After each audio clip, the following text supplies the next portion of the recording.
Welcome back, everyone, to another episode of Living Your Greatness. I'm your host, Ben Mummy, and if you're new to my channel, I encourage you to hit that subscribe button. Today, we have a new guest to the show, and his name is Dave McMahon. For those of you that don't know Dave, he is a versatile Canadian athlete who has excelled in multiple sports. He has been a national champion in biathlon and winter triathlon. Dave has also represented Canada at the World Snowshoe Championships and in cross-country skiing as well. Dave's a top competitor in trail running and consistently ranks high in Canadian Masters cross-country running championships. His sporting journey has begun with various sports in his early years, and today he competes professionally and for fun in cross-country skiing, ski mountaineering, winter triathlons, and trail running. So Dave, without further ado, welcome to the show. It's a pleasure to have you with us today. Thank you for having me on. Awesome, Dave. So Dave, let's kind of get kicking here. Tell us a little bit about yourself. Where did you spend your formative years growing up, and what inspired you, to become, a world-class, elite level, high performance athlete? And what has kept you motivated to continue competing, in a sustainable fashion? Yeah, it's a great question. I mean, as an early childhood, I always thought that it was normal for kids to get up in the morning and you go off and do your sport before school, and then you have intramural sports, and after sports, my parents would put me into another, or after school, that my parents would put me into another sport. So I was either swimming and gymnastics and running and everything like this, and always running everywhere and being extremely active. So I thought that was pretty normal behavior. And so I ended up doing a very eclectic group of activities, gymnastics and martial arts for a long time. Got, of course, running and cross-country running, and then swimming, competitive swimming. Then I got into figure skating very deeply for about 15 years. And I thought at that time I'm going to Olympics in figure skating. That was my goal. And then we moved around a lot because my dad was in the Army, I was in the Army. So we ended up moving to a place that didn't have any ice. So, my dreams of going the Olympics in figure skating were quashed, and I sort of pivoted over to running and triathlon, a few other sports. And at that time I was trying to get to the Olympics, and it really wasn't there. And I ended up then discovering by almost accident this sport of biathlon, which is skiing and shooting. So I competed competitively in running, competitively in shooting internationally, and then joining the Army said, hey, Lieutenant McMahon, you're going to take over the biathlon team. And I said, yeah, but isn't that like skiing and shooting? I said, well, you have a year to figure out how to ski. So I said, oh, great. So I started skiing, and I realized, oh my goodness, like skiing is, if you took all the sports and put them into one, because it's cardiovascular to muscular, it's lower and upper body, it's like tactical, it's everything in one sport. Like doing a triathlon is one. And so, okay, well, here you go. Like, this is what I've been living for all my life is biathlon or triathlon. So I ended up going as far as I could in biathlon. So I had the reputation of being the fifth guy in a 4-man Olympic team twice. So just missed out twice to the Olympics. Was a national champion, Canada Cup winner like multiple times, Ontario provincial champion for almost a decade, but never quite did that. So I ended up retiring out of the World Cup circuit, so off national team, and then started doing cross-country skiing. And at the same time, in the off season, we would trail run. And at the time, no one was doing trail running except cross-country skiers, it seemed. So we had to build a cross-country ski community and a trail running community, so I'd have someone to train with. And if we have to start races, because there was no races. And so this is how we started to build this community of practice. And I met my wife on national team in biathlon, and she's a World Cup gold medalist and a 2-time Olympian in biathlon and cross-country skiing. So together we sort of built this community of interest and high performance center. And then there's a lot of other sports. We ended up, pivoting off to from trail running into snowshoeing. And I thought, hey, I'm going to go to Olympics in snowshoeing, but it was supposed to be a demonstration sport in Vancouver, but that didn't happen. And then triathlon, winter triathlon, I ended up competing. I'm still competing in winter triathlon at an elite level. which is skating, skiing, and running, or snowshoeing. So it's three sports that individually I've competed with, but putting them together, that seems to be a really cool thing to do. And we still have hopes that that's going to be, well, it's an ITU event, maybe going to the Olympics eventually. I probably will age out at that point. But we certainly enjoy that sort of activity. And then other things come in, like, ski orienteering and ski mountaineering. And, at a certain point when you've done so many these eclectic different sports, it becomes very easy to transition from one to the other, at a fairly high level, which makes it a lot of fun. And from a longevity point of view, so we just win it. Both my wife and I, we just won the World Cross-Country Skiing Championships as Masters athletes, Masters Championships. But we also look at sort of a career sort of, in sport, not just sort of a flash in the pan, what we did in 1 or 2 years, but, how are we progressing? How are we competing? How are we performing over decades? And then, what can we do to build the community and, build athletes, both high performance athletes and also health and fitness within the community. So that's a long story of essentially where we came from and where we're going. I love that, Dave. Thanks for, giving us a background of, your athletic, career, and it's still ongoing, which is pretty cool. So it's cool to hear about, the different athletic sports that you've done. And something that I find interesting too is the fact that, sometimes we get stuck in that one sport, right? And we kind of limit ourselves by, getting exposed to a variety of activities that give us a different feeling.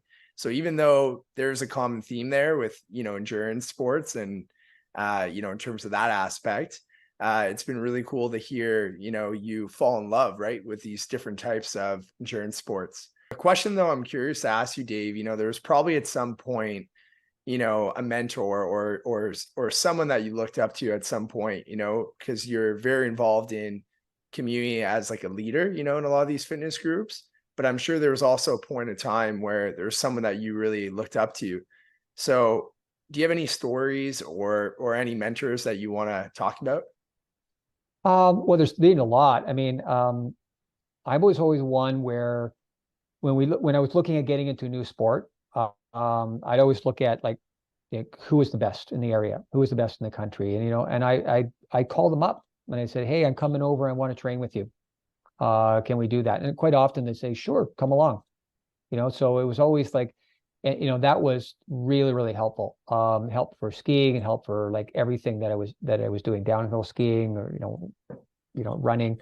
And so not shy to call up top athletes and coaches and sort of get involved and look for help, as well as getting training partners.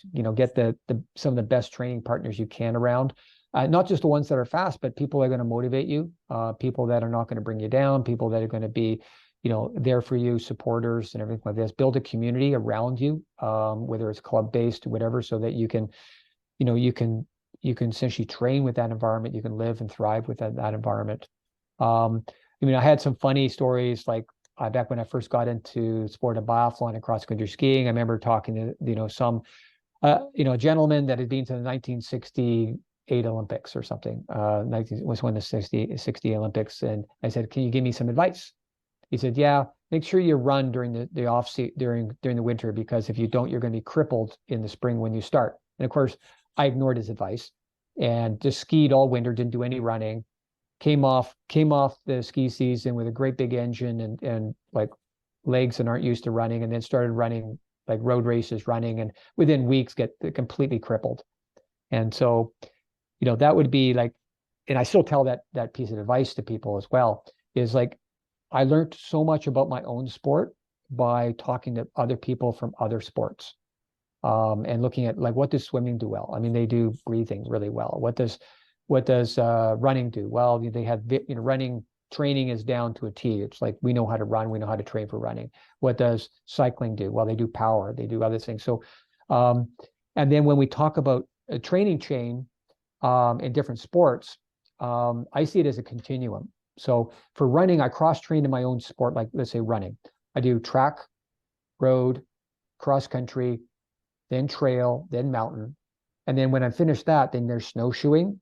And snowshoeing is essentially a gateway sport that connects that to then ski mountaineering, which classic skiing, skate skiing, and downhill's in there too. So it's like one continuum sort of activity. When you have all those different sports you're doing, you're not doing a hard set between one and another. And it's also very easy to transfer skills and ability and technique and fitness between one and the other when you have that sort of broad base of sports. And then doing things like cycling for recovery, which we talked about the other day. And also if you get injured, be able to pivot off to another sport like swimming that you sort of have in the background and you're doing. Yeah, no, I love that. Yeah, thanks for sharing. Obviously there's not just one mentor, there's kind of many. I think it's interesting that you pinpointed on, even through one sport, like if it's running, there's actually a lot of subcategories, and knowing how to train very specific in different ways and how that could cross train even within our sport. And then I also love too that you brought up too, like just regardless of other endurance sports, how they all kind of mingle together in terms of, if we need active recovery, cycling's great. If you're working on kind of running, or if that's your main endurance sport, to do all that cross training to really enhance your performance, and also making sure that you don't overtrain those muscles, which then leads to injury. Like I know you're big on, consistency, in terms of, having a routine that's consistent and being able to predict where it's going. So how can someone effectively integrate, into their exercise, into their daily life while dealing with, let's say, work, family, and other responsibilities? How can they keep consistency? Because sometimes people get really overwhelmed with everything that they're managing. So how can they stay consistent? Yeah, a great question. I think quite often we try to apply like, here's an elite program that, from an athlete that they have their full-time job is training, and that doesn't really apply. It applies very well to someone that has a family and job and everything like this. And so what you need to do is essentially you need to carve out time, in a very formalized way. You have to tell your family and your work and your friends, like, hey, this is my time that I'm going out. Whether let's say you carve off an hour a day, make it easy. So 7 hours a week you're training, hour a day, maybe longer on the weekends. If you're a runner, you're going to probably maximum you're going to train is like 12 hours, probably like 7 to 12 hours. So let's say you carve that off. Now, if you only use 30 minutes of that, for training, and then the rest, is fine. If you go up for 30-minute, 30-minute run and then 30-minute walk, that's fine. But you've carved that time off so that you're not going to be disturbing. People know what to expect. I think and what you know to expect of yourself too. So if you're not feeling it that day, then you have an hour that you plan to do something, then, go to the gym, go do yoga, go for a walk, whatever. So that's the first part. The other part too is make it easy for yourself. You have to, do things like, for example, make sure that you're well hydrated, you have your energy levels up throughout the day. You're not like, forgetting to eat throughout the day. And then by the end of the day, you're just tired and hungry and it's cold and wet outside and there's no way you're going out. If you keep your energy levels high, you keep your motivation high, then you'll be able to get out a lot easier, more motivated. Make sure you have a routine in terms of like, this is the clothing I'm going to wear. If it's cold, you're going to wear warm-ups to get going. Just get out the door and don't overthink it. Don't say, I have this big workout planned, I can't get my mind around it. It's too mentally sort of stressful to do it. Just think about, I'm going to get to the warm-up. I'm just going to get out there, I'm going to start walking, and then I'm going to start jogging. And then if that's okay, then I'm going to start into the workout. And by that time, you're going to feel fine. Quite often people overthink things, leading into a training workout. Instead of just say, I'm just going out in some time for myself to go for a run and not have any particular objective in mind. That being said we do suggest that you have a plan. Most successful athletes have a fitness plan or a training plan, the year training plan, and then what they do is they complete their workout according to the plan, and then they review. At the end they have a log that says, yes, they did this, I did that, I did that. That could be on Strava, it could be like a manual log. So you look at, I got my plan, this is what I did, do they match this? And then the third leg to the stool is, what's my performance? And so am I performing to plan? is the plan working? If it's not working, why? Is it because I didn't do the plan or the plan's wrong? Or my performance goals are too high? And then when you put those things together, you're able to keep yourself more motivated, but also keep yourself on track. I mean, we often say that the biggest lie is the first lie, and the biggest lie is the one we tell to ourselves. So really keeping track and keeping yourself honest without being too hard on yourself either, and sort of just getting out. So consistency is the number one thing. When you look at all the different attributes of training, whether that's, consistency, diversity, intensity, training, duration, all the different aspects that we look in terms of fitness programming, the athletes that come out consistently almost always are the ones that are most that perform the best and are the happiest. Cool. Yeah, no, I absolutely agree with that. I think results do come out of being consistent, so I would agree with that. And I love, all those, how do I say, rules that you kind of demonstrated that people can apply, to their mental fitness skills, to properly set themselves up for that consistency, and, I think it even goes beyond that. I think we could go even with, I know you have 64 rules. I don't think we have time for it all today, but I know one that's big in terms of your environment too, in terms of where you live. Like, you and I are both from Canada. We both happen to be living in Chelsea, which is, for those that don't know the area of Chelsea, it's a small village, but it's in Gatineau Park, which is one of the biggest actually urban parks in the world, which is a fun fact to kind of share with people. Yep. But your environment is huge, and the outdoors is another component that I know has a huge impact on people, right? To be active and move, whether it's, very moderate level or high intensity. The outdoors have such an impact. So my next question, how has nature and the outdoors played a role in your fitness journey? And how do you stay motivated, in your exercise throughout different weather conditions, whether it's extremely cold or extremely hot? Oh, that's a perfect question. I mean, we know from science what's called the biophilia effect, which is that humans are predisposed through evolution towards nature. We see more green. We are driven to certain aesthetics or beauty that is nature driven. We don't like hard straight lines. We like curved lines. We like certain color schemes, and we know this from science in terms of how people react in very artificial environments versus nature. So as an outdoor athlete, most outdoor athletes, are somewhat spiritual. They have so much of a spiritual experience. They have a certain connection with nature. We feel gravity. We feel the terrain. We feel the environment. We can hear things and smell things, and this is all part of the very rich experience that we live when you're training all the time outdoors.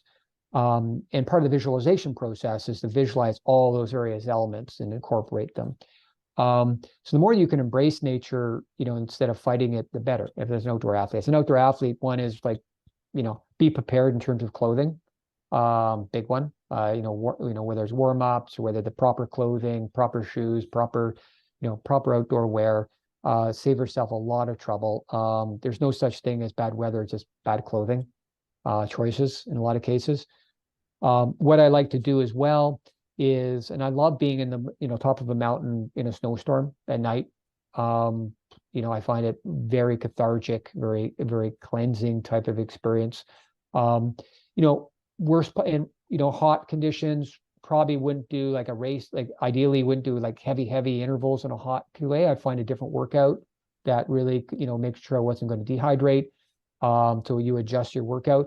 If it was super, super cold, I may go snowshoeing instead of skiing, or I may go running instead of that. So you pick a warmer sport on extreme conditions like that.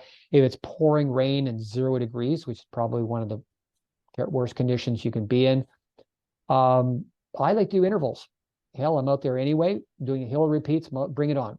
Like at that point, it's like, bring on the weather, bring on the sleet, like you just go for it. I find that's easier to handle than trying to go for an easy, relaxing run in driving sleet. You get an ice storm. I got shoes with spikes on them.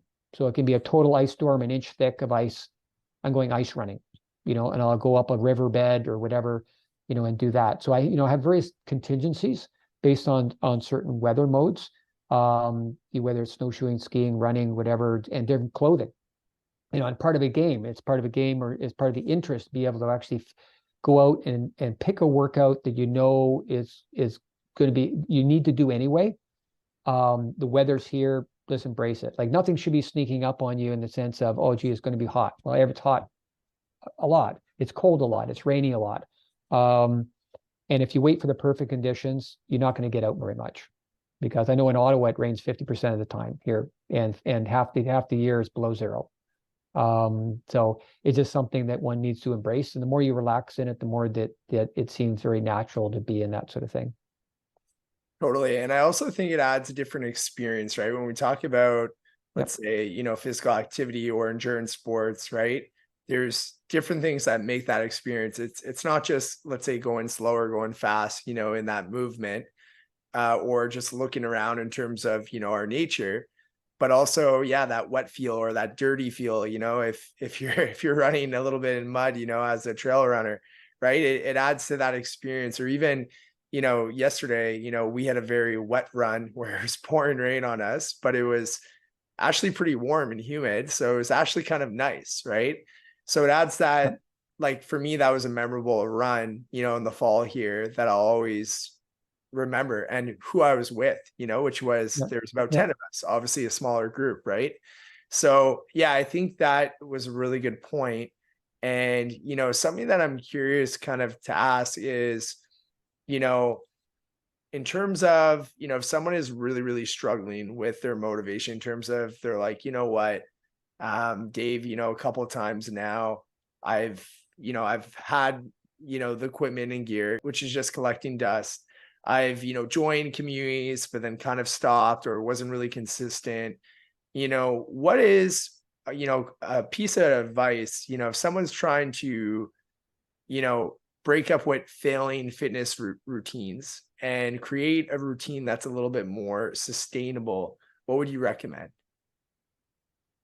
Yeah, I mean, without getting too much into specifics, because those are really, individually like individualized. I think, picking something that first for exercise, first for outdoor fitness, in our context, you need to do something you're going to enjoy. A lot of people are entering exercise for the wrong reasons. Oh, I have to do workout because I got to burn calories. I have to lose weight, or it has to be a workout, hard all the time because I need to perform. And so they're not enjoying the process. They're looking too much at the outcome, as a secondary outcome. So if you're going to be into this for the long haul, you better like running if you're going to be using running as a modality to your exercise. So in a lot of cases, like I mix it up. Some days it's like I'm training with individuals for highly structured training. I use the motivation, the energy of the group to get going and do stuff. Other days I'm running by myself. I like the solitude. I may say, hey, I'm going to discover a certain trail somewhere. I'm going to go and like map out a trail or a route and use it more of a journey or an adventure that I haven't been before. Maybe I'm going to switch it up. So maybe I'm bored of running. I'm going to go for a cycling trip. I'm going to go from here to one of the towns and have coffee, at a cafe with friends. I mean, so I think, you have to make every training, you have to find some piece of enjoyment in it. And even if you don't call it training, some cases, like once a week, at least I put aside, I call it healing, like my healing time, where I may go for a walk, I may do yoga, I may go for a ski, I may go for a small jog, but the purpose isn't training so much as the purpose is to heal myself, mentally and physically, and and I pick something that I know is going to be absolutely enjoyable. And I'm not really looking for the training value per se. I think too often we sort of take the fun out of sport, and that can happen right at the very beginning. I see people lose the will to live in the first 10 minutes of a run because they go out way too hard. And it alters your blood chemistry in the first 10 minutes. And suddenly you realize this is unsustainable. I can't do this. I suck. And then it's a fail. And whereas if they just dialed it down 5, 10%, 20%, and build up, they would feel so much better.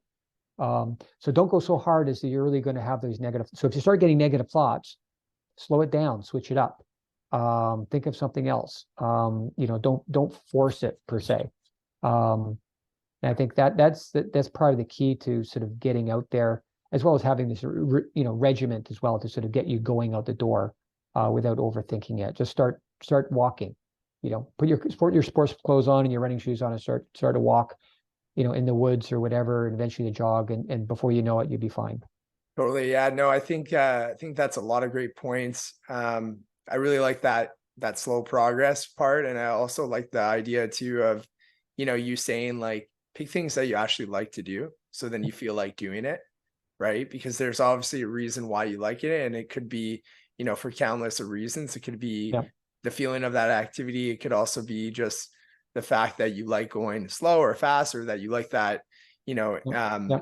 endurance high, right? Like there's many reasons that we could keep diving into. But a question that I'm curious to ask you is, I know throughout your career, you've been at a high level, performance level, right? Mhm. You've trained with other high level athletes, but you've also seen people progress from a beginner level, right? Yeah. And I think sometimes both for the competitive or the high level, as well as an intro level individual in athletics, sometimes competitiveness is always the only focus, right? And Yeah. I think sometimes that could bring out a good or a bad ego. So I'm curious to ask you, like, I'm a big believer on playful competitiveness. I really think that brings out the best. Yeah. I think being competitive is okay, but I think in the right way of doing it adds a whole edge to it, in terms of enjoyment. So my next question that I'm curious to ask is like, you know, how could this be, a driver for someone if they're focusing more on playful competitiveness? How could we properly do that so then there isn't that discouragement of someone over focused on always the results? Yeah. Yeah. That's very interesting to pursue that line of thought. I mean, I tend to do I do like head to head sort of intensity intervals at least once or twice a week against people, and I'm competing and racing like once a week. So yeah, I'm competitive. Um, but only 20% of my time is going fast intensity. 80% of my time is going easy. Um, Even the competitive side, like I'm doing that with teammates a lot of cases, and it's fun, and it's just playing at speed.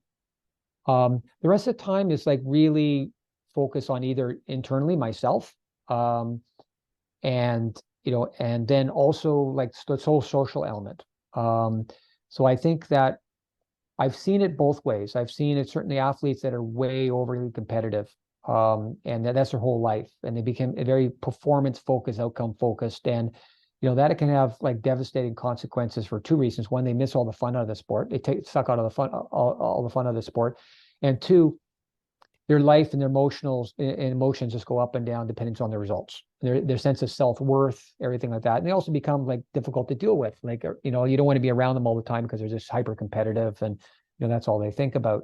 Um, on the other side too, I think that it's nice to, be socially competitive. It's nice to be, you can train competitively, or train in it for fitness and high performance and never compete, and that's fine too. And that's in fact most people is like that. They can occasional race, but they're doing it for other reasons. They're doing it for social reasons. They're doing it for health. They're doing it for body image. They like the feeling of going fast. But competing is stressful. They don't want to do that. And that's just cool. Where we run into a challenge is sometimes is when athletes say they want to be competitive, they have goals, but they don't train to be in a competitive environment. So they sort of have aspirations, but their actions don't meet their aspirations, in which case they can be let down. I didn't do so well in a race. Well, that's because you didn't train realistically against real competitors in a real competitive situation, to bring you to that start line in a way that's going to prepare you for the outcome, because they ain't your friends you're running against at that point, you're skiing against. But other than that, if you want to, if folks just want to be non-competitive, recreational competitive, perfectly fine. In fact, most of my time is spent in that zone, just playing at speed, as it were, and enjoying it. And I think also, in some cases, it's good to have intensity and some light playful competition because, it's a bit of a lie detector test. It keeps everyone honest in terms of really understanding where you fit in the world, where you fit in your training. So you can take relative measurements off other people. You can also take absolute measurements in terms of your time. Like, you run a certain time in a certain distance, and you can better that. So those are sort of like key milestones and objective performance measurements that you want to put in if you want to go down that road and be a competitive athlete. Absolutely. Yeah, no, I think those are some great points. And, it makes me think of there's this event that I did last weekend. Okay. And it was organized by this group called Slow, Fast, Low. So they have these playful competitions of racing, whether you're a slow or fast runner, doesn't matter, but they still have that competitive edge component. And it was really cool. It was on an abandoned racetrack, and like in terms of go-karting, which years ago was kind of around. And it was a really cool experience in terms of, the 7 laps, equaled 5K. So it was a short race, but it was for speed or not speed if you were choosing to go slow. And it was just such a really cool event. And the whole experience of the competitive edge, the playful edge, because how many people have said that they've, been on a abandoned, go-kart field, and kind of racing on the track. Right. So it was a cool feel. And also sometimes there was even like perspective where as you were on the track, it seemed like you were right beside when really you were like 300 meters ahead, right? Just with all the turns. So it was a really cool experience, right? So yeah, I think having playful competition is definitely a healthy thing. And I'm glad that you kind of shared your opinion on that. Something that I'm curious to ask though is, what is something right now when you think of, let's say, long-term athlete development, or you think of, people that that are active for life? Because I know you also know a lot of people your age at a high performance level, that are competing, really hard. So my question is, like, what is something that you'd want to debunk right now, in terms of the world of long-term athlete development? Oh, I love that. I love that question. For a couple of reasons. One is we wrote or produced a long-term athlete development program on DVD, and we also added and produced manuals on that. One of the areas that we looked at was a lot of cases long-term athlete development. The way that it was initially formed was, sport for life, which was like, after your, like what they would say, your competitive time, you sport for life. The way I would debunk that too is like, sure, there's a lot of people that, let's say, go through a very intense competitive environment. Let's say they go to the World Cup, Olympics, and they say, okay, I'm retiring. Now I'm doing sport for life, and they do it at a different level, participation, whatever. But the other way I want to, debunk is there's a lot of folks that are racing, that are competitive their entire lives. And they can have, that can happen in a number of different ways. They've come through maybe the full stream of athlete development, and they just continued on. Or let's say they're a late developer. 30 years old, they decided, hey, guess what? I'm an athlete, and they start to train, and they do really, really well. And of course, they miss the window for the Olympics because it's a sort of a young person sport in a way to get through that, the windows of opportunity. But most Olympic medals are won at 33 years old in endurance sports. Olympic medals are won at 40 years old. Most other there's a lot of endurance sports like ultra running and adventure racing and everything are going up to 50 years old. That's winning internationally. And then 60 years old, you could be winning a lot of local races, a lot of you can be podium at national level in some races and some events, especially multi-sporting events, well into your late 50s and early 60s. And certainly be competitive enough to be training with young 25-year-olds. So what we've seen like 4 generations of people. Like we started training, let's say we started our particular group, and when we were training, there's people in our group that were 50, 60 years when we were like 25, 30. And they're extremely fast and act as mentors. And then we grew up, and then we saw other people come in at 25 years old when we were in our 40s, and they developed, and we were able to race with them right up until they went up to national team, and then they came back after national team, and we were able to then train with them again. And then they went off, had kids, and then their kids grew up, and they were racing their kids, and so it's been multi-generational.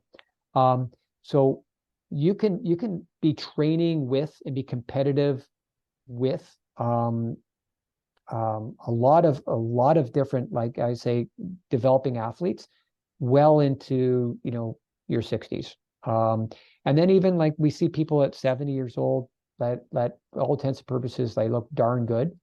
And they're and certainly within a local competitive environment, they do extremely well. Now over 80, things start to run down a little bit. I mean, usually what the literature says expect like 5% per decade decline, from 40 onwards. But in elite sports, when you're actually like continuing to train as an athlete, you're not going to see that. You're going to see like maybe 2% decline per decade up until 80 years old, in loss of performance in like things like power aerobic, VO2 max, maximum heart rate dropping.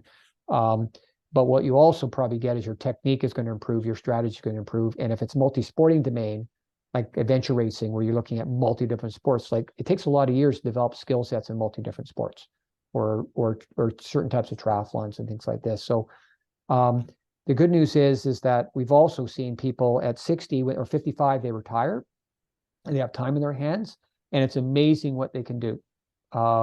With time in their hands, and they're just exercising, throughout the day, smartly and putting the hours in. They can certainly be part of a sort of multi-generational group. So we have folks that are 18 years old and 65 years old training together at a pretty high level in racing, and everything sort of in between. So age really isn't much of a barrier, and same with gender, not much of a barrier. You look at the difference between men and women in a lot of sports is about 10% at the highest level. The difference between a 60-year-old, a 50 years old, and a 25-year-old, 10%. So that's not much. I love that. No, I'm happy that you brought that up, because it makes me think too, when you look at the common ground of those individuals, is they're very physically literate, right? And so that means having, the confidence, the competence, the motivation, as well as, if we think, the understanding and like the knowledge, right, to move. Something that I'm curious to ask, you're living in Chelsea, which has the most Olympians per capita in Canada. And on top of that, you've trained with a lot of high performance athletes. So I'm curious to ask you, what do you think makes a great athlete? I think we'll take away the early development sports like women's gymnastics, right? Which is like, there's a lot of the genetics and everything like that. So if we talk about endurance sports, running, biking, cycling, skiing, adventure racing, triathlon, things like that. These are long-term development sports. Athletes are made. If you're gonna, based upon genetics and your growth patterns and everything like that, they're gonna excel up until like 19, 20 years old. Like someone that has growth spurts is going to outperform someone that has late development in peak height velocity and peak strength velocity as a child. But after 23, it's how much time you put in. And so it's smart. It's so like the athletes that are training consistently and smartly will always outperform in the long term athletes that just came in with natural talent. And in fact, we see a lot of athletes that have natural talent get extremely discouraged when they can no longer rely on that at 19 years old, or early 20s. And now everyone else that has learned to adapt without talent now surpasses them. And then so the good news is, there's two good news. One, it's all about what you put in. And the other good news story is there's a limit. There's a limit to how much you can train, like, 15, 20 hours a week. If you're running, it's 12 hours a week of running, and then other stuff would sort of bring it up to maybe 15. So it's well within the capability of someone that actually even has a job to actually be able to put in elite training. In fact, even 10 hours, 15 hours a week is going to get you pretty far if you do it smartly. So consistency and smart training and specific training are sort of the keys to things. And consistency day to day, week to week, year to year, because we all have sort of fluctuations, things like that. So those are some of the I guess the key points. And then after consistency is just do it the quality of the training, which means doing the intensity, doing the long distance, doing the recovery, doing the technical stuff, doing strength, agility, balance, coordination, flexibility, getting enough sleep, nutrition, so looking at the whole holistic part of that model sort of helps. Yeah, absolutely. No, I would agree with that. I would say, deliberate practice is very key. You could have the quantity, in terms of putting the reps, but if you're not doing it with good form or you're not doing it with quality, you're going to hit a limit, right? So how do you be that 1% better and be a lot more, deliberately intentional with your training program for sure. No, I appreciate that answer. Dave, my next question that I'm curious to ask you about is, I'm 30 years old. And, about 30 years ago, you were in my shoes, you were very athletic like myself, and you were also having an impact in the community, specifically here in Chelsea, Quebec. So my question for you is, what is one thing that you would tell your 30-year-old self if you were to go back in time? Wow. I think I would be a little more adventurous. In terms of what I was doing. I mean, at that time I was pretty driven towards the Olympics. So it was a very set program in terms of what I needed to do and what races I need to do and things like this. I was still doing a lot of cross training. But I think I'd be a little more adventurous in terms of like maybe some of the athletic like things I do, like climb a mountain, like go on a road trip, do a race that didn't really count for points, but it was a really cool race. And so cross train within my sport, but then some other sports as well, in a way that wasn't always so serious.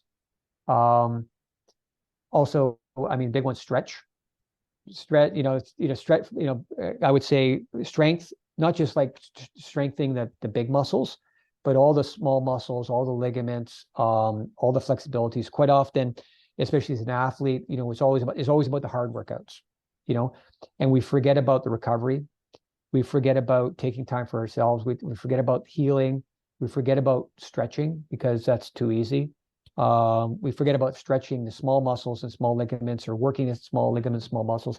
And what happens then, and it usually starts to happen like after you're 30, is you end up pulling some muscle you didn't even know you have, like a little tiny ligament somewhere, or you end up like hurting yourself in some weird way because you're just being so specific and so like driven on a certain intensity in a certain way. And so it's paying a little bit of attention to the stuff that's hidden behind everything. At a certain point, doing hard workouts like hammering up a hill are easy. It's all about the other stuff, the quiet stuff, soft stuff associated with the sport that I think I would look back and say, yeah, you should have you should have ate more salads and stretched more. I love that. Well, that's great advice. The next question I want to ask, it's something that I ask all my guests on this show is, I have a strong desire really to have an impact on millions of people, and really, inspire them, to live a great life and enhance their overall personal well-being. So what is your definition of greatness? Wow. I think that I think the very superficial one is one that we tend to latch on to, which is like, oh, someone won a gold medal. Okay, great. And that it's almost living in the past. Once you've done it, it's like you can milk that for a couple of years, and then it's like, okay, yeah, but what have you done recently? Like, and what real impact have you had? I mean, that's great. You've been you've sort of mentored or given, you're not even mentored, you've given some sort of like iconic sort of figure of greatness or accomplishment that people can maybe work towards. But it's like, okay, how do you drive that down, to more people?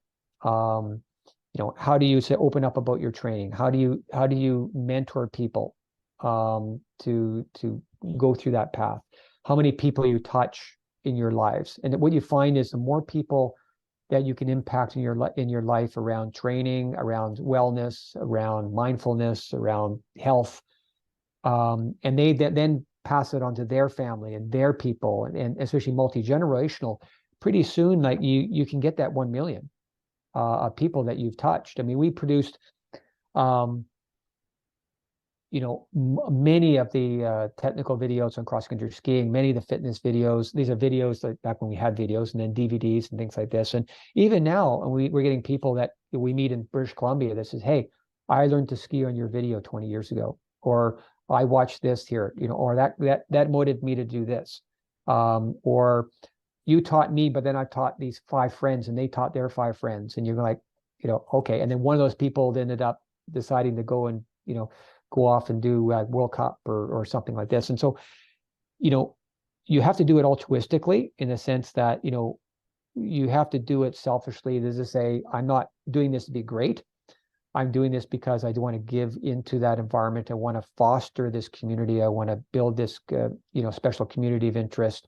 I want to bring a healthy environment that then I can play within, but also I can take joy out of watching other people have fun and grow within that environment. And growth can mean a lot of different things. It could be like, someone just having fun gives me as much pleasure as someone, setting off the Olympics.